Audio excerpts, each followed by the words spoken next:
Okay, this is the Game is On 100 here with my video, and this is my preview video of the Chicago Bears versus Green Bay Packers Round 3 NFC Championship at Soldier Field this coming up Sunday. As we all know, that it's been pretty much all week. Basically, everyone is basically split between who's going to win between the Bears and Packers, which I am a little thrilled that they're finally giving the Bears some due against what has the Bears has done this year, and for the Packers as well. So let's get started. In order for the Bears to win this game, the Bears has to, on defense, stop the run, make Green Bay one-dimensional, and pressure Aaron Rodgers so that he doesn't allow to get the big play. That's what the Bears is key. They cannot predict to get cannot do the big play, and the other key is turnovers. The Bears has to generate at least in the positive side in turnovers in order to win the game. On offense, all the Bears has to do is they have to run the ball constantly. If they are able to run the ball, that will allow Jay Cutler to do play action, and that's where Jay Cutler is good, able to do the play action pass, and that will allow Jay Cutler to get the ball to his receivers. They have to protect Jay Cutler. They're going to probably do a better job this time against the Packers. Basically, what the Bears basically did going into that game in Week 17 is that they basically didn't show Green Bay what they wanted to do, what they were going to throw at them. But the Green Bay Packers, they had to throw the kitchen sink at the Bears in Week 17 to get into the playoffs. So how I see it, the Bears has got a few tricks up their sleeve going into this game this Sunday on offense and on defense.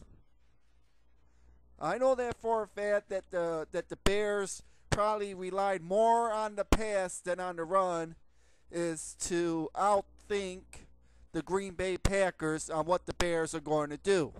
I know for a fact the Bears are going to run the ball constantly with Matt Forte, and Chester Taylor is another key that has to get a vital role in this offense. Chester Taylor is a key component for the Bears to win this game.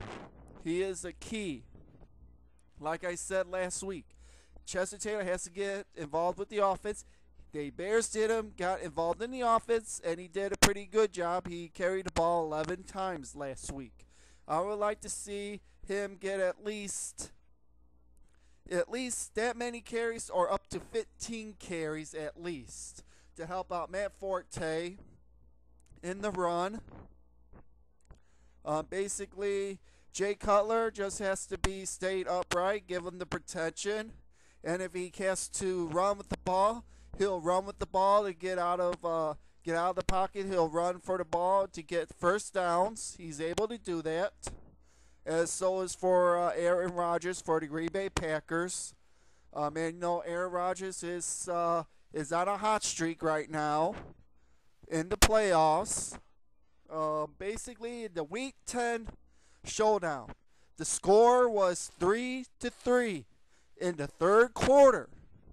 But going into the fourth quarter, the Bears had one slip play of a long pass play to Greg Jennings that allowed for Green Bay to get ahead 10-3, and actually that what won the game for them. So it was a tooth and nail game. I know the Bears in Week 17 on defense, they didn't basically do nothing much. They played their base defense. They were kind of vanilla in what they were going to do against the Packers. I know the Bears is going to come up with a few tricks up their sleeve against the Packers this week. I know that no one's not saying that, but the Bears were basically playing their vanilla base cover 2 defense. That's what the Bears did. They didn't throw anything at the Green Bay Packers because they knew that the Packers were probably going to be meeting them in the playoffs. So why would you throw the stuff at Green Bay? Because because Chicago didn't have nothing to play for, even though their starters played for the entire game, which was key. I felt that the Bears had to get all their starters to play in that game, and they did. They played the full game, and that was critical for the Bears to play a full game.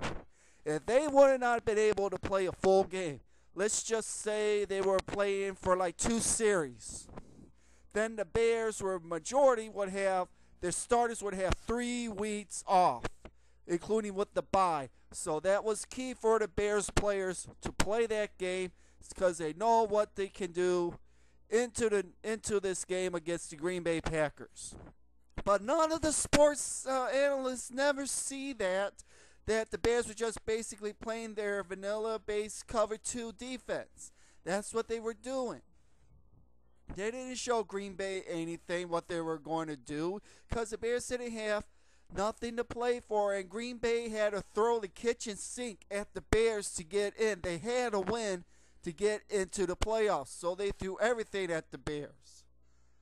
But the Bears basically did nothing much on defense that will show them going into this game on Sunday that the Bears has got a few tricks up their sleeve against Green Bay. And same thing on offense. They're going to do something on offense that we don't think we ever seen. The Bears are capable of doing that because, Mike Martz has some tricks up his sleeve. I know that for a fact. As we all know, Mike Martz's offense is a complex scheme of plays that is rely heavily on the pass. But the Bears now know that if they run the ball, let's see what the record shows. When the Bears, after their bye week, the Bears are 7-0 when they run the ball more than they pass. As memory serves me, the Bears are when they run the ball over 30 times, their record is they've got over 30 wins and like 7 losses. But when the Bears run the ball over 40 times, the Bears are 43-0 when they run the ball 40 plus times. If the Bears are able to get the running game going, run the ball at least 30 to 40 times, the Bears has a better chance to win the game. And then we can rely on Jay Cutler to manage the game, be able to get the ball to his receivers whenever. And I think it will be key that Greg Olsen is going to be another key component for the Bears in this game. He plays well against the Green Bay Packers. We all seen that. Matt Forte has to do control of the ball. He has to run the ball, be able to catch the ball like he always been doing. You can see that. Devin Hester, even though I know he's going to be playing on offense, but in the special teams, if they're not going to kick the ball to Devin Hester on punts, or if they're not going to get to him, somehow, some way, Devin Hester is going to ask the coach, please put me in on the kickoffs. Please let me kick the ball. Please let me return the kickoff. And we all know Devin Hester will probably get a kickoff return. And if he does, you can say, watch out for Devin Hester to get into the end zone for a touchdown. Because as of right now, the Bears are ranked 4th in special teams, and Green Bay is ranked 29th in special teams. As we all seen last week, Green Bay is very vulnerable in special teams. We seen from last week from Atlanta Falcons, their one player from Atlanta broke a return touchdown against the Packers. So I can see why they don't want to punt the ball to Hester. All right, if they don't want to punt the ball to Hester, all right, don't punt the ball to Hester. But somehow, someway, Devin Hester is going to convince the special teams coach, Lovie Smith, to be able to put him in kickoffs, have him return the ball once or twice on kickoffs, and have with Daniel Manning, because everyone talks about Devin Hester. Everyone talks about Devin Hester and his returns. But there's another key component. They got Danielle Manning. And Daniel Manning's average on kick returns, he averages between 30 to 40 yards in returns. That is very good for Daniel Manning. Daniel Manning is a very good kick returner for the Bears. He was able to do that ever since the 2008 season. We've seen Daniel Manning was put more on for kickoffs and let Devin Hester do return the punts. And that was key. Daniel Manning is another key component for kickoffs. And along we also got Johnny Knotts. Johnny Knotts has returned a kickoff return touchdown last year in a game against Detroit. We've seen that. He's got speed. That's what the Bears have. The Bears have speedy return guys. So that is going to be another key component for the Bears in order for them to win the game. Is they have to run the ball, protect Jay Cutler, and on defense, they have to stop the run against Green Bay. They stop the run against Green Bay. They can make Green Bay one-dimensional, and the Bears can rely on Aaron Rodgers to throw the ball. And the Bears has to get pressure from the front four, in which they will probably get pressure on Rodgers, and that will allow the Bears to use their cover 2 defense and be like ball hawks.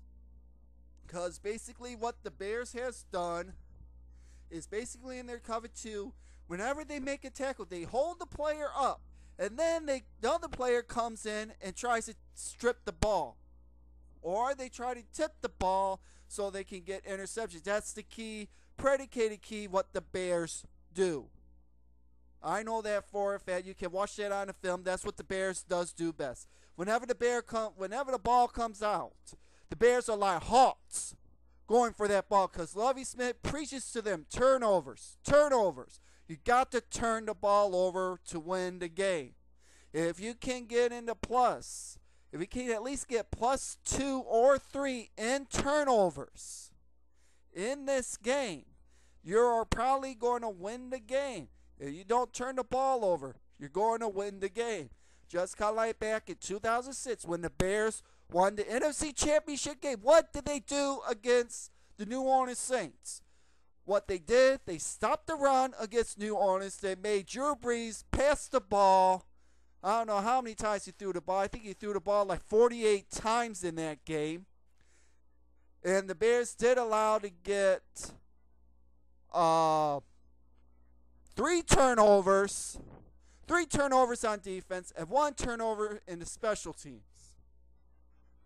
So we can expect that's what the Bears is going to do. They rely on the turnovers. If the Bears get the turnovers in the plus side, then the Bears are probably going to win this game. So I know for a fact that in my heart, I know that the Bears is probably going to win this game. I know it. I feel it. I have a hunch that the Bears are probably going to win this game. Even though it might not be pretty, but the Bears are somehow is going to win this game. Because we got to look at the facts. We don't know what the field is going to be like at Soldier Field. The Bears knows what the field is like at Soldier Field in the winter. Green Bay doesn't know, because Green Bay had to play the Bears in week 3. That was in September, people. In September, the temperature was like 61 degrees. That's good. That's pretty good for football weather at night. And what did the Bears? They had a grassy field. There was nothing wrong with the field in that game. Only in the wintertime, that's when the field gets bad. Because in that time, it's late September, the field is still good. It's still warm. It's still a good temperature around that time.